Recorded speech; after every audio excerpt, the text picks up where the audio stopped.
Welcome everyone. Today I wanted to talk about the Cardano settlement layer. This is one of the most important things to me because this is what's going to allow financial transactions to take place within the Cardano ecosystem. So the settlement layer is going to be the financial layer. This is how money is going to be transferred. And something that's very important in these Cardano documents is this sentence right here, the transaction payload. So this payload is the main one, and transactions are stored in the Merkel tree. This payload includes list of witnesses as well. And then please read the transactions in Cardano settlement layer for more information about transaction and witnesses. So this idea that transactions are going to be stored in the Merkel tree is very important to the integrity and the power of the Cardano blockchain, because while Cardano is not the only one to utilize a Merkle tree, this is going to allow for transactions to be indexed. What do I mean by that? I made a crude drawing of what a Merkle tree looks like. And it looks like something like this. So this would be the Merkle tree in the Cardano settlement layer. So we're going to take an example of a company. So let's take an Amazon. I'm not saying Cardano is working with Amazon. That's not the point. Financial transactions happen on Amazon all the time.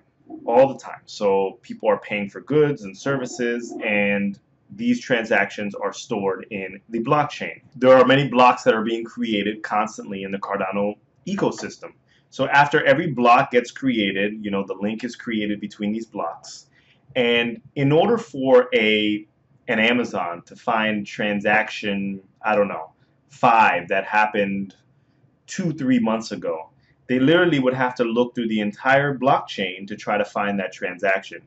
It needs to be indexed in a way that allows for companies and allows for financial institutions to quick search and find this particular transaction. So it's kind of like a catalog. If a transaction happened in block 2 and we're in block 1,000,000, how are you going to find it in a quick and expedited way? And the only way, one of the ways that you can do that is the Merkle tree.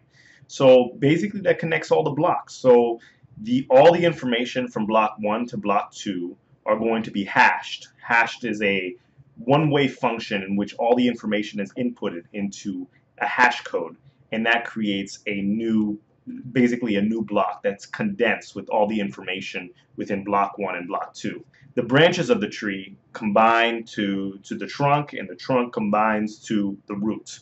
And once you can hash everything within the root, then you can pretty much quick search and find any transaction you want. So think about it as an easy search tab for these companies, and that would be an easy search tab for the individual as well that lives within the Cardano ecosystem.